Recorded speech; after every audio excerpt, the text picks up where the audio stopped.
Hello, Core 3 Beauties. This is Marcos, and this is our week 9 going on to week 10 recap briefing. We're hitting up our 10th week coming up here. So exciting times. We've got lots going on, and I want to give you guys a quick rundown of what you should be working on, what's expected, and what next steps are on your independent project. So let's dive in here. So the workflow for this week is as follows. We have one more video to watch, a cross topics video on branding. And this week it's going to be my video. So of course that means big time, good times for everyone. Please watch that video, but remember the rule.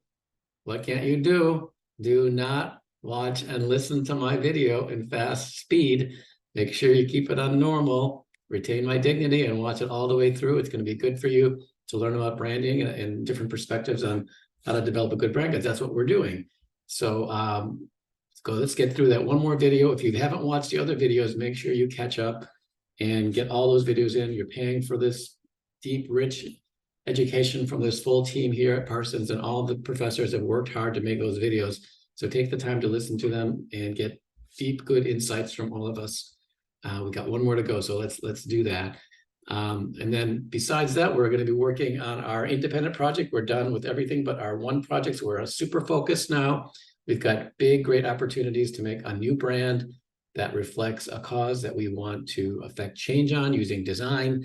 And right now we're at the logo design. We all got to see each other's brand concepts. So many great ideas, so many incredible starts to this project. There's a lot of really smart insights and big potential for doing some incredible designs that's going to really reflect your ability to critically think about an issue, and then to implement your design talents and skills into a concept, into a story of a brand that will create a product in both analog and digital form that will be a way to address the problem, the issue, and more importantly, the opportunity for human flourishing. So let's focus in on that.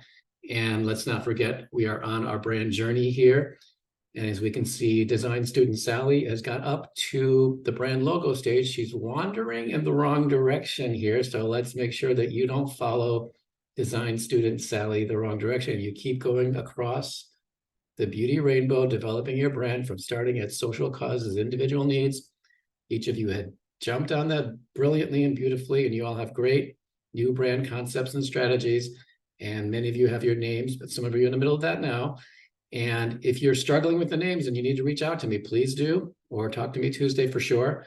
But we need to be working on our brand logo. That's where Design Sally is standing right now. Design student Sally is working on her brand logo. She's going to get turned around here any minute now and start going towards the other side of the rainbow, towards human flourishing, where next week we'll work on finalizing our brand standards, creating or finalizing a brand identity, creating some standards for the identity, and creating some base touch points, some like mock-ups that show what your brand could look like with things like merch or signage or business papers or whatever it is that makes to tell the story of how your brand's going to look. And then once we have all that in place, we will then roll up our sleeves and then address getting into the main digital and analog touch points and make those the main part of our project. So remember, each of you need to have an analog expression and a digital expression that are hefty and have and are big projects that are part of this this triangle of brand, analog, and digital design. All right, and then let's look at, oh no, the jack-o'-lantern just kept growing. So that reminds me, we've got a special Tuesday coming up. There we go. We got rid of that jack-o'-lantern. Here he's shrunken down back to size. So it's going to be the Halloween on Tuesday. So that's going to be a special day for all of us. I tried to give you guys an out. I tried to make it the day that never existed, but instead I was overruled, and we're going to have a Halloween party in class. Please, everyone, come for the fun. We are going to have a costume contest. So bring your Halloween costumes. I will be bringing a Halloween costume that will be interactive that I can put on in class, but I will also be able to share with others, anyone else who wants to join in on my interactive design costume, so that we can all have Halloween fun. There'll be, of course, Halloween treats and just good times. So make sure you come. It'll be like a half an hour to an hour of partying. After the party's done, I'll set you guys loose into the city for more Halloween fun, or I will hang around for the full amount of the class, even late if needed, for anyone who wants to stick around and share with me their progress. Talk to me about where they're at or what they need help on next steps, or simply to eat all the leftover candy with me. So that's going to be Tuesday. And then on Thursday, I've asked each of you to please be on time, be early for class. We're going to start off a little bit early as soon as we can, so that we can get as many presentations of logos done. I mean, we're going to get all of them done, even if it means we're going to stay late. That's the price we pay for Halloween partying on Tuesday. But if we can be efficient, we can get everybody done. Just present your logo ideas and get feedback on how to finalize those.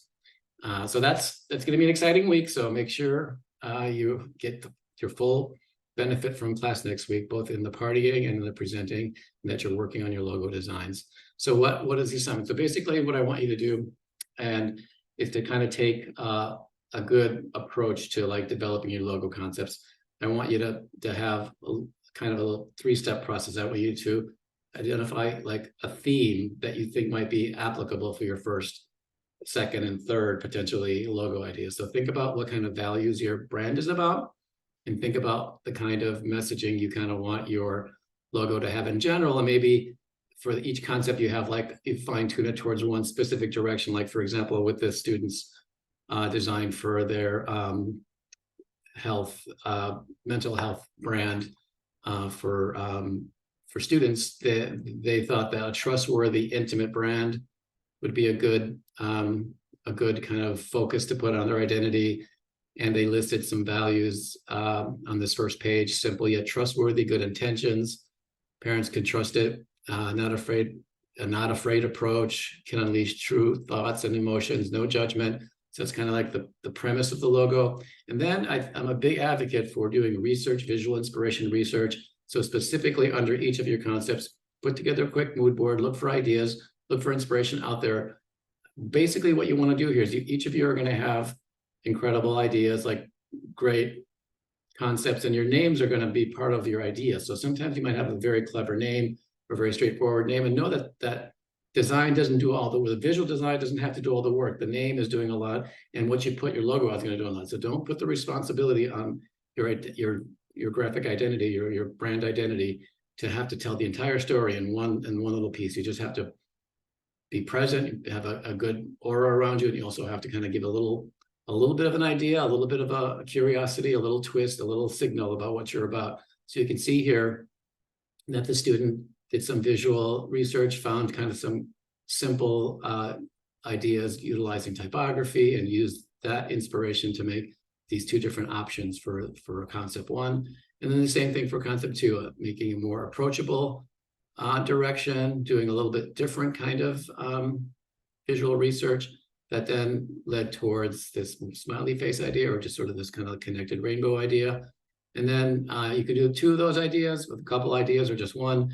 And then in her full project, she did a third, a calming, soothing idea here at the bottom, with a sunrise kind of idea and within her O. So you can see here that all the ideas aren't even very that different. And basically, I want you to kind of like be efficient, utilize your design skills, your aesthetic, your taste to find a good approach. The simpler, the better. Again, don't feel like you got to draw some elaborate picture that tells a story. You don't. That's a bad idea. In fact, you want something that's simple, that will signal what your brand is about, and will be the flagship to your identity, but it won't have to be the thing that tells the whole story. What you do in your app, or your website, or your book, or your ad campaign, that will clarify things further. So if you can just kind of create this level of a presentation, 2 to 3 of concepts with 2 or 1 or 3 within each concept, then we can have a good conversation on Thursday and kind of zero in on what your logo should be. All right, so I put this up on Canvas, and basically this is just the written direction of what I just explained. And I'll also have the Google Drive set up. I forgot to do that before this video, but I'll do that when I finish. We'll do Google Drive, the Canvas we published, and basically focus on working on your logo design, and also focus on getting your Halloween costume together and having yourself ready for fun on Tuesday, so that we can have a good sort of recharge break. We've been all working very hard. The year is beating us up, and we're 10 weeks into the semester, and a little bit of fun, I think, will be just what the doctor ordered as we charge towards the end of the semester and the end of your projects. All right, everybody, we'll see you on Tuesday. Please come ready for the fun. Till then.